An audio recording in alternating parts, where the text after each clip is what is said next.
Сегодня у нас в гостях Никита Павлов, заместитель председателя Госкомитета по обеспечению безопасности жизнедеятельности населения республики. Никита Александрович, здравствуйте. Добрый день.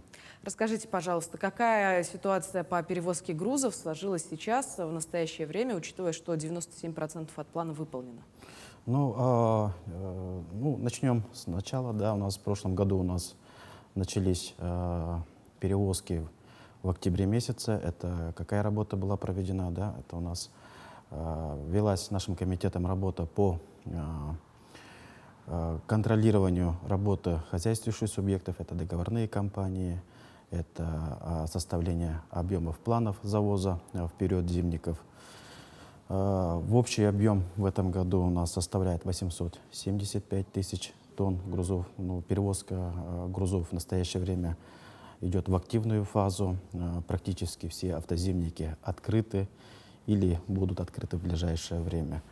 Плановый объем 875. На сегодняшний день уже перевезено порядка 277 тысяч тонн грузов.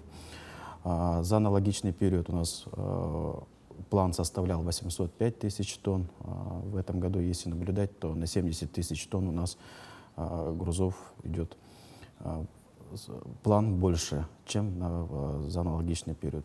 Следует отметить, что в настоящем сезоне перевозки проходят в сложных климатических условиях. Это у нас осенью отстоялись очень теплая погода, и аномально климатически низкие температуры, это в декабре, январе, что затрудняло работу перевозчиков, которые выходили на линии и доставляли социально значимые и топливно-энергетические ресурсы. Однако в целом завоз грузов идет в плановом режиме, и до окончания действий автозимников план будет выполнен. О грузах и о ситуации мы с вами поговорили. Скажите, может быть, возникают какие-то проблемные моменты при осуществлении перевозок? Проблемные вопросы ежегодно они разные. Это зависит от климатических условий. То, что у нас климат очень холодный бывает, либо теплые, где у нас автозимники стоят. В прошлом году они открывались чуть раньше, в этом году чуть позже. И так в начале 2023 года у нас возникло примерзание угля. Это у нас село Табалах Верхоянского района. Начались перебои работы котельной. Но для решения вопроса был осуществлен выезд рабочей группы правительства Республики Саха-Якутия, в состав которой входили Госкомобеспечение, Министерство транспорта, Министерство ЖКХ и представители ГУП ЖКХ и Саха-Энерго. В этом выезде были определено о том, чтобы увеличить количество автотехники для перевозки с Батагая до села Табага Верхоянского района.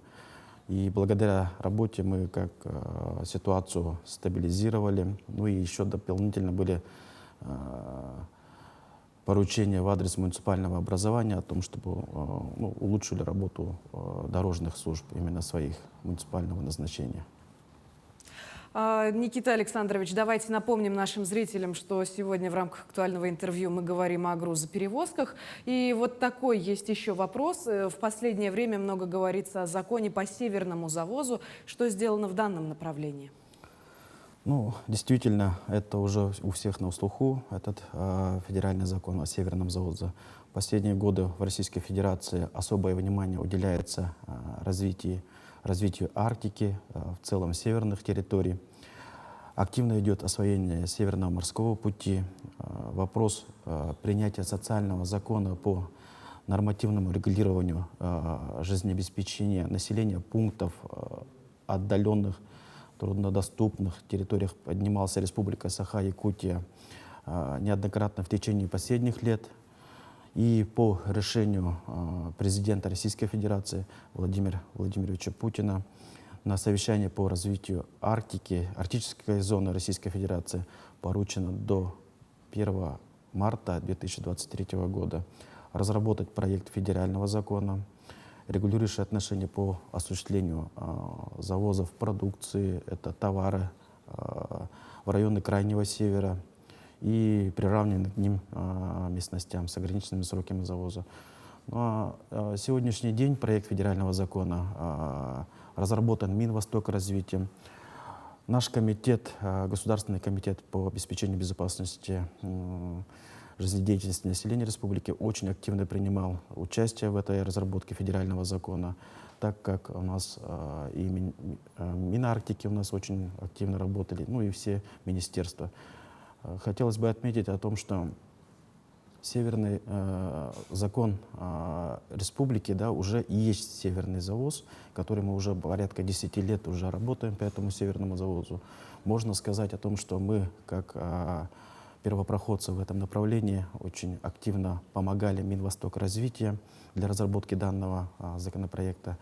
У нас очень много велось совещаний, конференций, и неоднократно очно встречались в этом направлении. Коллеги приезжали сюда, это в Совет Федерации, мы наглядно показывали, какие у нас инфраструктуры, какие у нас вообще возможности, что из себя представляет северный завоз. Ну и на сегодняшний день у нас получено согласование законопроекта от всех 25 субъектов Российской Федерации, которых касается данный документ. Также согласование получено от профильных ведомств и госкорпорации Росатом. Внесение законопроекта планируется в ближайшее время. Также хотелось бы отметить, да, о том, что, ну, как он из себя представляет этот законопроект, предусматривает разбивку грузов северного завоза на 3 категории. К первой категории грузов северного завоза относятся товары жизнеобеспечения, это социально значимые продовольственные товары, и непродовольственные товары первой необходимости, лекарственные средства, медицинские изделия, топливные, энергетические ресурсы, конечно же, горюче-смазочные материалы. А вот ко второй категории грузов северного завоза относятся грузы для государственных и муниципальных нужд, закупаемые это федеральным законом 44 и 223 федеральным законом. Ну, а к третьей категории грузов северного завоза относятся все иные закупаемые товары. Никита Александрович, скажите, насколько сложно быть в числе первых вот по осуществлению программ северного завоза? Ну, у нас есть практические знания всего этого, да. У нас есть, мы видим, как производится у нас транспортировка, как производится логистика, какие объемы. Все это у нас, можно сказать, уже детально из года в год мы в этом направлении работаем. У нас есть, еще раз повторюсь, наверное, да, о том, что у нас ежегодно выходит распоряжение правительства Республики Саха-Якутия о том, что какой перечень у нас должен быть, какие объемы должны быть, какие сроки мы должны это все доставить, как должно контролироваться. Ну и все субъекты, ну, можно сказать, республика, она, конечно, в очень суровых условиях живет, климатических условиях. Это дает знать у нас люди очень, можно сказать, очень храбрые, которые у нас возят эти грузы в такие морозы, минус 50. Еще раз повторюсь о том, что у нас сегодня, на сегодняшний день уже план выполнен на 34%. Это у нас только начинается, это межулусная транспортировка.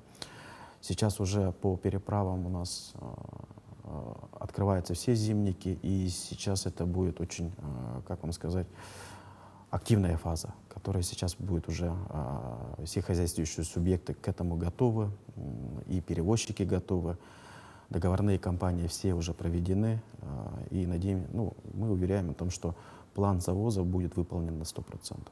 Известно, что дороги автозимника — это чаще всего ледовые переправы. Скажите, как определяется грузоподъемность ледовых переправ? У нас данный вопрос находится в компетенции организации, обслуживающих конкретные дороги. Если это у нас федеральное значение, это ФКУ «Вилюй», организация занимается по региональным автозимникам, это Управление автомобильных дорог Республики Саха-Якутия. По арктической зоне это у нас дороги Арктики. Если это дороги муниципального значения, то это ответственность несет муниципальное образование. Ну, при устройстве ледовых переправ применяется соответствующий ГОСТ для установления допустимых нагрузок, обеспечивающие безопасный пропуск колесных и гусеничных транспортных средств с грузом с учетом двойной нагрузки на лед для безопасного проезда автотранспорта. Ну, конечно же, следует отметить, что выезд на необорудованную переправу или с превышением установленной грузоподъемности может привести к трагедии. В этом году у нас уже зафиксировано 2 случая. Это проваливание автотехники, это на автодороге Амга и на переправе Кангаласы-Сотинцы. Но по счастливой случайности обошлись без человеческих жертв. Поэтому, пользуясь случаем, я прошу всех перевозчиков соблюдать установленные грузоподъемности и правила дорожного движения. Разумеется, но в этом году, как известно, зимник начался в более позднее время, чем обычно. Да, совершенно верно. Скажите, как сейчас осуществляется доставка грузов в арктический район нашей республики? Ну, для доставки, да, начнем тоже, возвращаясь назад, у нас основной объем грузов у нас перевозится в навигационный период. Навигация у нас закончилась только в октябре. Там доставлялись до муниципальных образований, это в арктический район.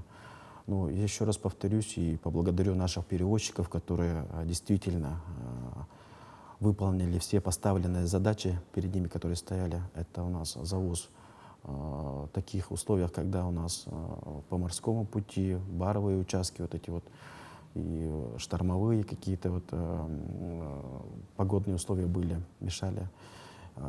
Также хотелось бы сказать о том, что сейчас уже ведется уже активная работа по автозимникам.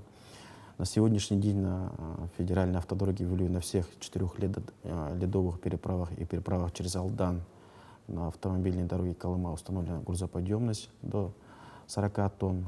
С 26 декабря открыто движение транспортных средств по грунтовым автозимникам. Ну вот сейчас, на сегодняшний день, все идет планово.